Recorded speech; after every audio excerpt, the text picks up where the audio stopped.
ప్రభు అయిన యేసుక్రీస్తు నామమున ఈ యొక్క మదర్స్ డే సందర్భంగా తల్లులందరికీ కూడా శుభములు తెలియజేస్తున్నాను.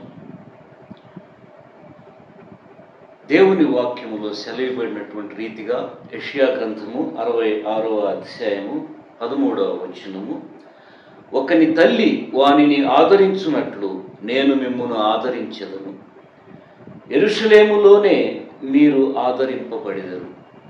ఒకని తల్లి వానిని ఆదరించున్నట్లు నేను మిమ్మును ఆదరించెదను.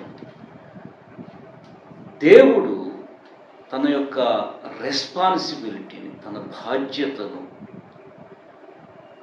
ఒకరిని కాచి కాపాడేటువంటి లేనట్లయితే ఈ సృష్టి అంతటినీ కూడా కాచి కాపాడేటువంటి ఆ బాధ్యతని తల్లి బాధ్యతతో పోలుస్తున్నాడు.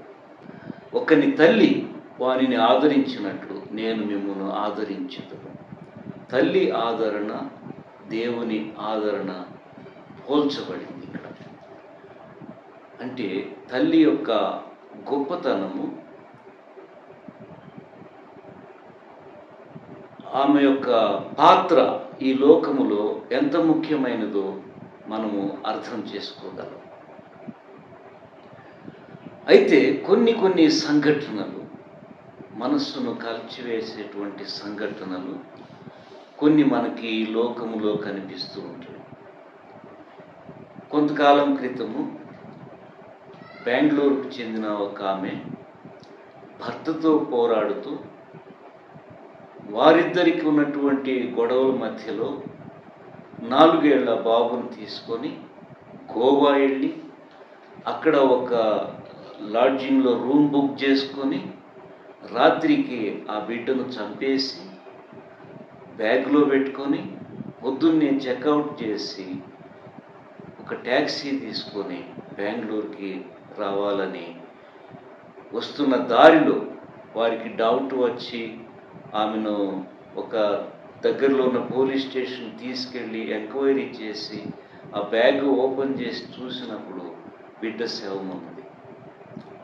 డ్రైవర్ చెప్తున్నటువంటి మాటల్లో ఆమె యొక్క ఫీలింగ్స్లో ఏ విధమైనటువంటి దుఃఖము కానీ, బాధ కానీ, తప్పు చేశానన్నటువంటి ఆ భావన కానీ కనబడలేదు.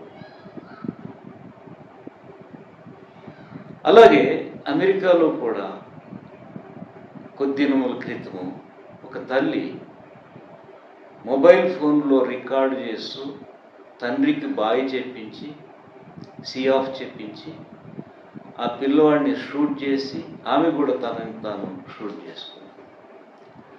అలాగే ఎన్నో కేసులు ఉన్నాయి. బిడ్డల్ని వదిలి ఇంకెవరితోనో పారిపోయే కేసులు, లేకపోతే చిన్న బిడ్డల్ని హింసించేటువంటి కేసులు, 3వ అంతస్తు నుండి 4వ అంతస్తు నుండి బిల్డింగ్ మీద నుండి బిడ్డలను త్రోసివేసినటువంటి కేసులు చాలా మనకి ఆ సంఘటనలు న్యూస్ పేపర్స్లో, వార్తల్లో కనబడుతున్నాయి.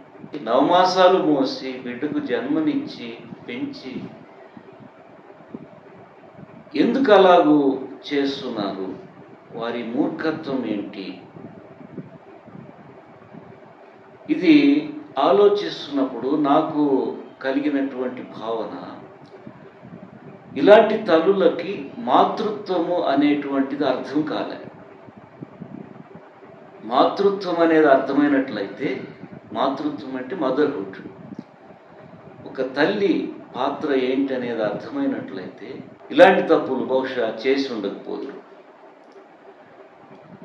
మొట్టమొదటిదిగా మనము నేర్చుకోవాల్సినది, మాతృత్వం అనేది ఒక గొప్ప దేవుడిచ్చినటువంటి వరం. వరము ఎందుకని అంటున్నానంటే, వరాలు లేదంటే గిఫ్ట్స్ ప్రత్యేకమైనటువంటి వ్యక్తులకు మాత్రమే ఇవ్వబడుతుంది.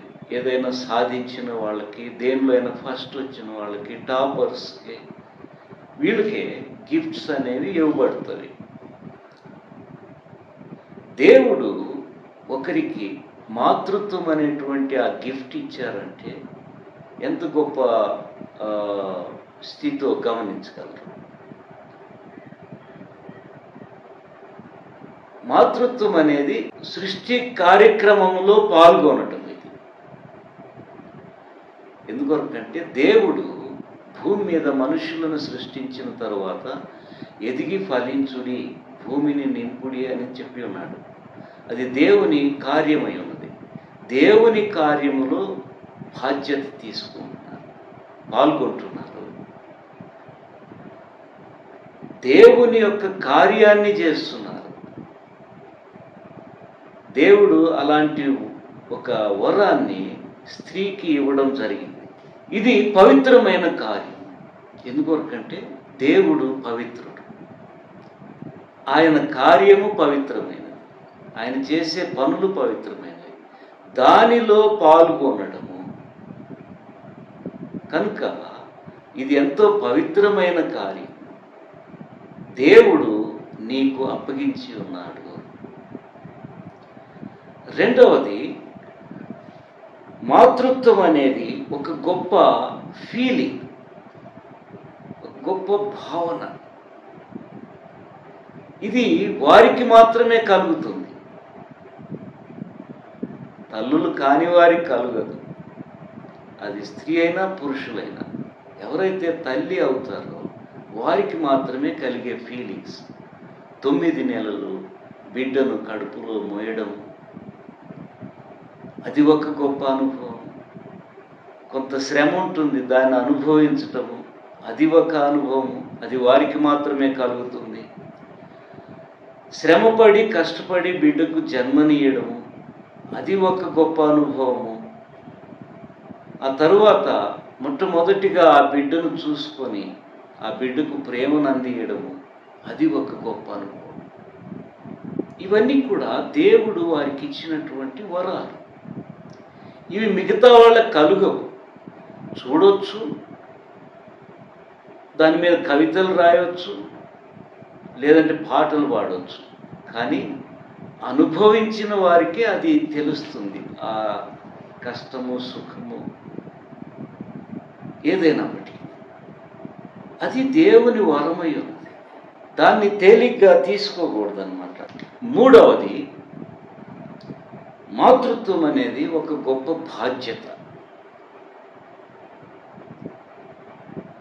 ఎంత గొప్ప బాధ్యత అంటే, దేవుని సృష్టిలో ఒక బిడ్డకు జన్మనిచ్చి ఆ బిడ్డ యోగక్షేమాలు చూడడం, పాలు తాగించడం, ఆ బిడ్డను హత్తుకోవడం, ఆ బిడ్డను క్లీన్ చేయడం అంటే శుభ్రం చేసుకోవడం టైం టు టైము, తర్వాత ఆ బిడ్డకు కావలసినటువంటి సంరక్షణ, ఏ ఆపద కలగకుండా కాపాడుకోవడము,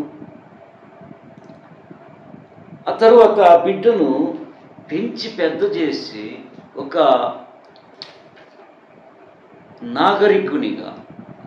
నాగరికురాలిగా దేశానికి అందించడం, అంటే దేశ నిర్మాణంలో కూడా భాగం తీసుకున్నట్టు. అలాగే ఒక మంచి మానవుని తయారు చేసి దేవుని సృష్టిలో దేవుని కార్యాలు నెరవేరినట్లు దేవునికి అందించడం, ఇంత గొప్ప కార్యాన్ని దేవుడు తల్లులకు అందించాడు. కనుక ప్రియమైన బిడ్డలారా, తల్లి అంటే అది ఎంతో గొప్ప వరము, దేవునితో పనిచేసేటువంటి వరం, దేవుని కార్యములో పాల్గొనేటువంటి వరం, గొప్ప బాధ్యత, ఒక గొప్ప అనుభవం. ఇంత గొప్ప అనుభవాన్ని తల్లులకు దేవుడు ఇచ్చి ఉన్నాడు కనుక దాన్ని తప్పు మార్గములో ఉపయోగించుకోనకుండా దేవునికి మహిమ కలుగునట్లు గొప్ప తల్లులు అవ్వాలని చెప్పి ఈ దినము దేవుడు మిమ్మల్ందరినీ కూడా కోరుతూ ఉన్నాడు. అలాగ చేయుటకు తండ్రి అయినటువంటి దేవుడు పరిశుద్ధాత్మ ద్వారా మీకు సహాయం చేయునుగాక. ఆమేన్.